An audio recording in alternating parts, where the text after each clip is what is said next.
Hello, my friends. Welcome back to Super English Podcast 2. Let me ask you a question. Can you understand English, but when it's time to speak, your mind goes blank and you can't speak? Well, you're not alone. Many learners understand a lot of English.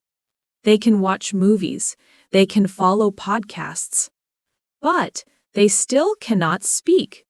Why? In this episode, I will talk about that, and I will give you 6 simple tips to help you start speaking more and better. As always, in this podcast, I will speak slowly and clearly so you can use it for shadowing. You can listen, repeat, and try to match my words, my rhythm, and my voice. My goal is to help you practice both listening and speaking at the same time. Let's begin. Understanding English and speaking English are not the same thing.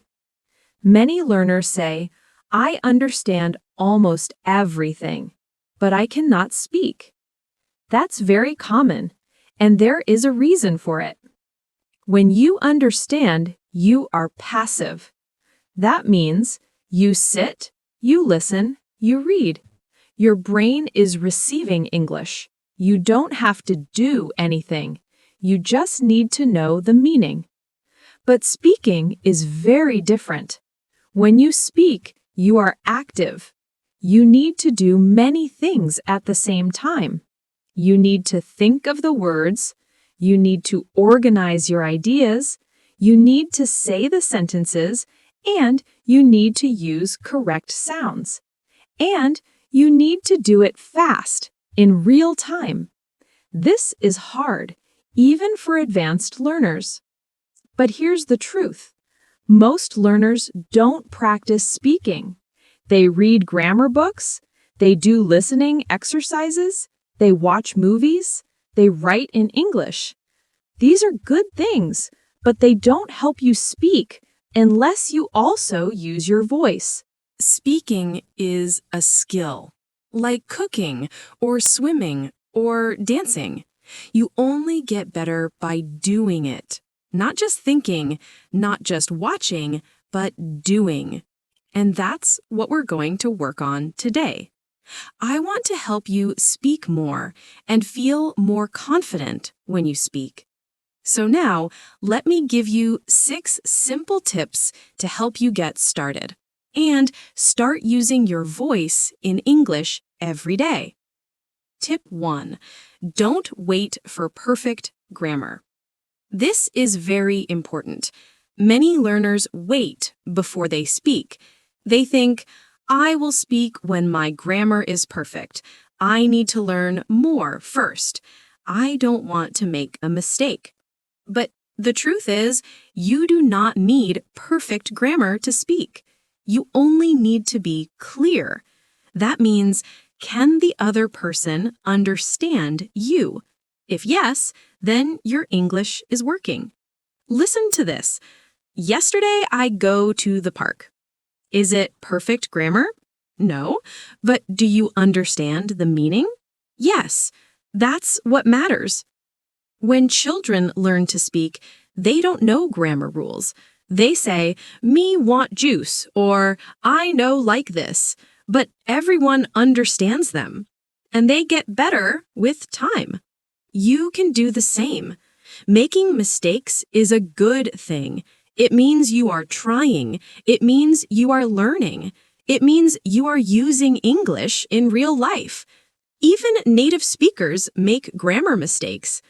So, don't be afraid. Don't wait. Start speaking now with the grammar you have.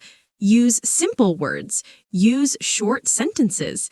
And most important, say what you want to say. Over time, your grammar will improve, but you will already be speaking, and that's amazing.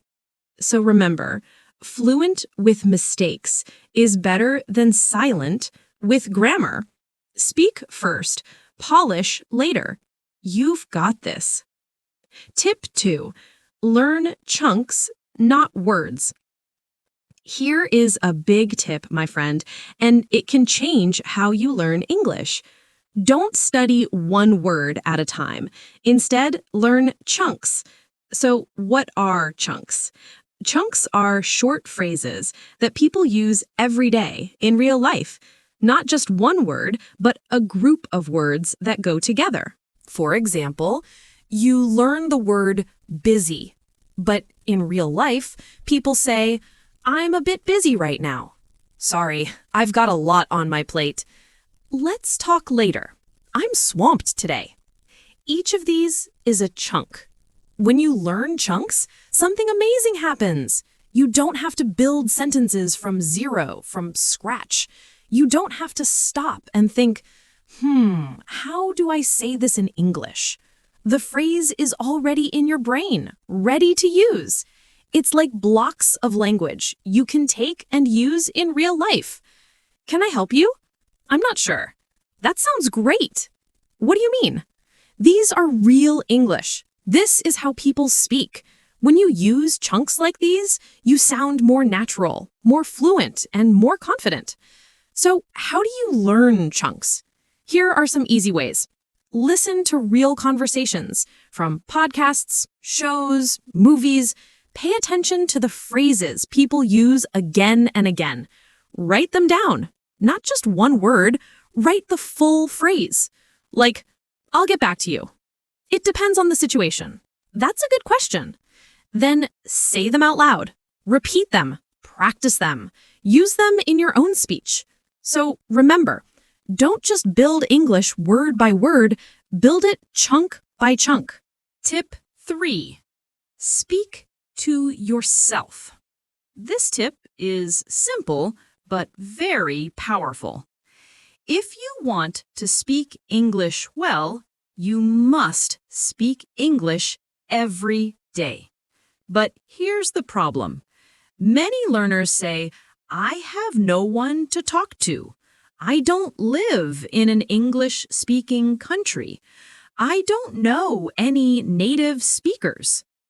I understand, my friend, but here is some good news. You don't need a partner. You don't need a teacher. You don't even need a friend. You can speak to yourself. Yes, talk to yourself. I know it may sound a little strange, but trust me, this works. And it works very well. Speaking to yourself is one of the best ways to practice English. Why? Because you can do it anytime and anywhere. At home, in your car, on a walk, while cooking, even in the shower. No schedule, no pressure.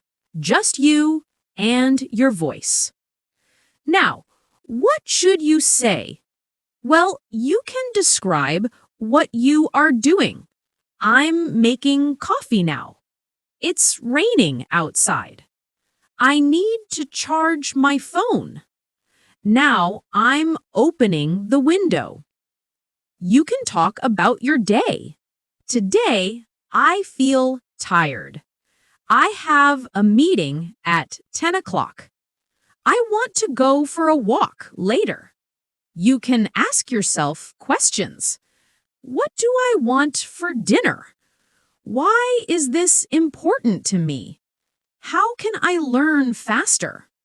You can even act out short conversations by yourself. Hello, how can I help you today? Yes, I'd like a coffee, please. Sure. Anything else? No, thank you. So, why is this helpful? Because you are not just studying English, you are using English. You are practicing real conversations. You are training your brain to think in English. And you are building your fluency, step by step. Tip 5. Use the 4-3-2 technique. This is a powerful tip. It's simple, but it helps your fluency grow fast. Let me explain. First, choose a short topic. It could be a story you heard. It could be a podcast episode you listened to, or just something that happened in your day. Now, here's the technique. First, speak about the topic for 4 minutes. Speak slowly. Tell the full story. Use details. Then, take a short break and speak about the same topic again, but this time for only 3 minutes. Now you need to speak a little faster. You still say the same things, but you must organize your thoughts better. Finally, speak again one more time for just 2 minutes. Now you really need to speak smoothly. No long pauses. You know the story now. You are more ready. You say it clearly and fluently. This is a great technique. Why? Because the more times you tell the story, the more automatic your English becomes. You don't have to stop and think so much. You already know the vocabulary. You already know the sentences. Now you can say them faster and more fluently. So let's break it down again. Step 1. Speak for 4 minutes, slow and full of detail. Step 2. Speak for 3 minutes, a little faster. Step 3. Speak for 2 minutes, smooth and fluent. You can record all 3 versions if you want. You can listen back and hear your progress. You'll notice that your final version sounds stronger, more confident, and more fluent. Tip 6. Use one sentence in many different ways. So, take one sentence, just one simple sentence, and practice saying it in many different ways. This helps you think faster. It helps you speak more naturally, and it shows you how flexible English can be. Let me show you how it works. Start with a very simple sentence. For example, I went to the store. Now, change it little by little. Add more detail.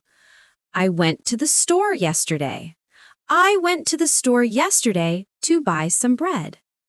I went to the store yesterday because we didn't have any food at home. You can also change the feeling. I had to go to the store again. I went to the store, but it was already closed. Guess what? I went to the store and saw my old teacher. You can also change the grammar. I'm going to the store now. I've just been to the store. If I had gone to the store earlier, I wouldn't be hungry now. You can also change the subject. My sister went to the store. Nobody went to the store, so we ordered food online. All of these are just small changes, but together they help you learn how to think quickly, how to add details, how to use grammar in real situations, and how to express different emotions. This is real fluency. You are not memorizing. You are creating. Remember, speaking takes practice. Use your voice. Use it every day. This is Super English Podcast, and I'm Zoji. Keep speaking and keep believing in yourself. Bye for now.